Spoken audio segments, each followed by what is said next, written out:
Chers frères et sœurs en Christ, bonjour, bonsoir. En cette nouvelle année, Jésus m'utilise comme l'instrument de son Esprit Saint, moi qui suis ses yeux, ses oreilles et sa bouche. Il m'amène à parler au monde entier à travers ses livres de Marc 5, verset 34, Luc 7, verset 50 et 44, Jean 7, verset 24. Il m'amène à faire savoir au monde entier que en cette année et pour l'éternité, c'est notre foi, la foi que nous allons manifester, cette grande foi qui va nous sauver. Et c'est cette même foi qui va faire pardonner nos péchés et nous faire partir dans la paix. Et il nous amène à comprendre aussi que nous ne devions pas juger selon les émotions, selon l'apparence, selon les sentiments. Mais nous devions porter des jugements justes. Et de même, il nous fait savoir que nous devions compter sur notre propre témoignage. Le témoignage qui vient de notre cœur. Car c'est lui le seul Dieu juste, Jésus, qui sonde les cœurs, qui connaît les cœurs, qui connaît la vérité. De ne pas se baser, se fier sur les faux témoignages des humains, de certains humains, qui nous transforment et qui changent notre nature. Vu que c'est contraire à le nôtre. Mais tant que lui connaît la vérité, cette année, de ne pas chercher à se justifier.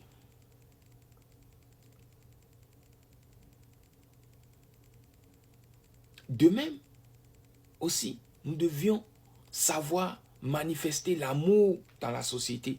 Nous devions nous aider, nous entraider. Et que c'est tout cela qui va nous sauver, faire pardonner nos péchés et nous faire partir dans la paix. Ok, nous allons évoluer. Vous allez voir. D'abord, je vais parler de... Oui, on va partir dans, premièrement, Marc 5, verset 34, où il s'agissait, où Jésus a guéri une dame qui souffrait d'une maladie depuis 12 ans. Et il a guéri aussi, il a ressuscité la fille de Jairus. Vous voyez un peu, qui avait 12 ans. Voilà. Jésus était dans la foule quand on dit la dame est passée par derrière et a touché. Elle a senti que Jésus était dans la zone. Vous voyez un peu. Et elle s'est dit, ouais, que si elle touchait seulement son vêtement, elle sera guérie de sa maladie. Vous avez vu sa foi, là, la foi qu'elle a manifestée. Si elle arrivait juste à toucher son vêtement, ouais, c'est sa foi qui l'a guérie. C'est pour ça qu'il demande que la foi que nous allons manifester. Ouais. Et quand elle a fait, elle a été guérie. Et Jésus, lui, l'a senti en même temps que quelque chose a quitté en lui. Et il a demandé qui le touchait. Quand ses disciples disaient, tu vois toute cette foule et tu demandes qui t'a touché. La dame paniquait quand Jésus s'est retourné pour chercher. Mais après, elle s'est déclarée et on dit, elle est tombée aux pieds de Jésus. Et Jésus l'a dit, va, ta foi t'a sauvé, sois guéri. Vous voyez? Donc, il y a le lieu, l'endroit, le moment.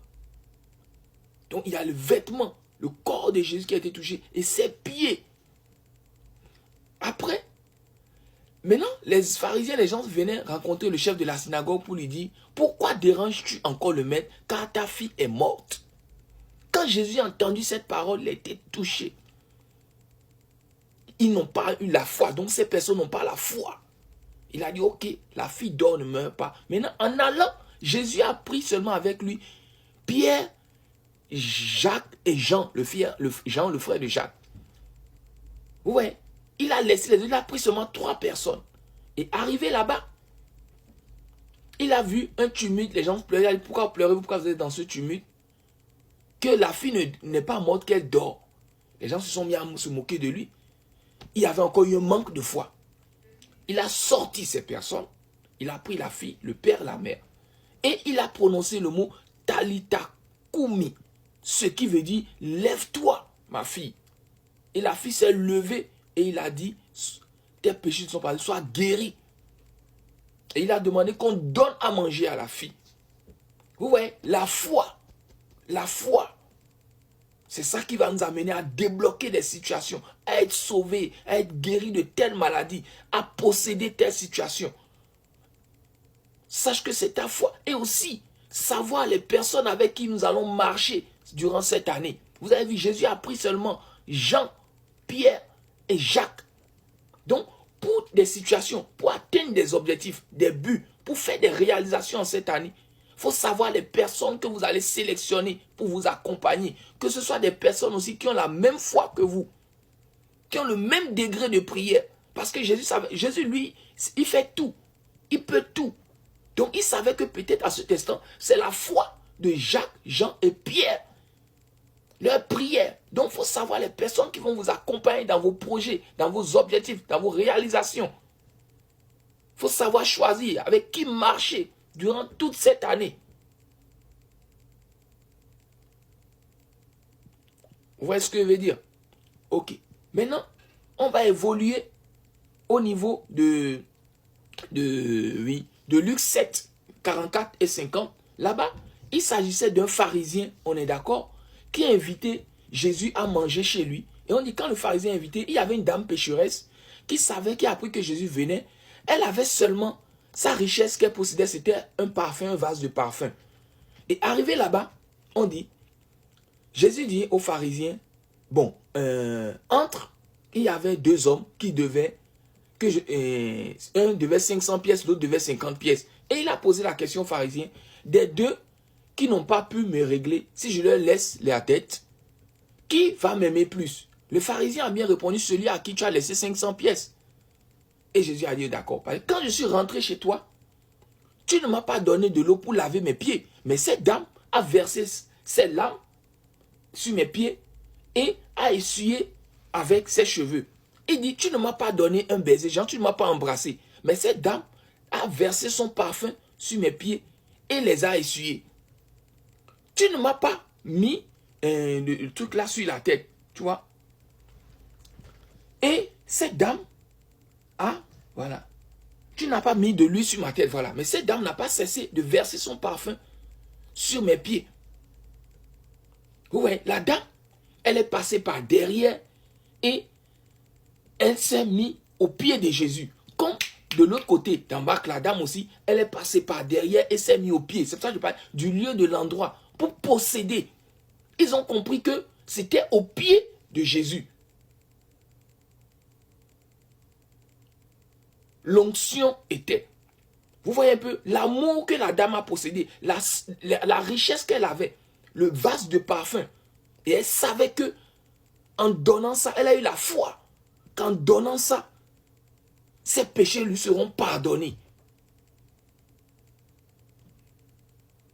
Elle n'a même pas paniqué. Elle n'a même pas réfléchi. Donc cette année, ne réfléchissons pas, ne paniquons pas. Mais cela ne veut pas dire de donner tous nos biens, pour manifester l'amour dans notre entourage, pour aimer, de donner tout ce qu'on a. Vous voyez, jusqu'à être s'appauvrir. Jésus n'a jamais dit ça. On est d'accord? Voilà. Maintenant, après, il y a l'histoire où Jésus a dit, ok, va, tes péchés te sont pardonnés. Parce que eux, ils prenaient la dame comme... Le pharisien prenait la dame comme une pécheresse. Mais Jésus, lui, il savait. Mais lui, il a manifesté l'amour. Il a vu l'amour que la dame a manifesté envers lui. Et il en retour, il a manifesté, là, tes péchés te sont pardonnés. Tu es sauvé. Va dans la paix. Et après, il y a, quand vous allez lire Jean 8, du verset 13, en descendant, il y a l'histoire où les pharisiens qui aimaient toujours piéger Jésus et disaient, tu te rends témoignage toi-même. Et Jésus leur dit, oui, je me rends témoignage moi. Il dit, oui, je me rends témoignage moi-même parce que je sais d'où je suis venu et je sais d'où je vais. Car dans votre livre, il est écrit, le témoignage de deux personnes suffisent. Donc mon témoignage et le témoignage de mon Père suffisent. Mais vous jugez selon les humains. Mais moi, je ne vous juge pas. Donc, il y a la manière de juger humaine que Jésus ne veut plus que nous jugeons de façon humaine, mais selon l'apparence, mais selon l'esprit. Jésus veut qu'on juge selon l'esprit, selon la sagesse, le discernement, la crainte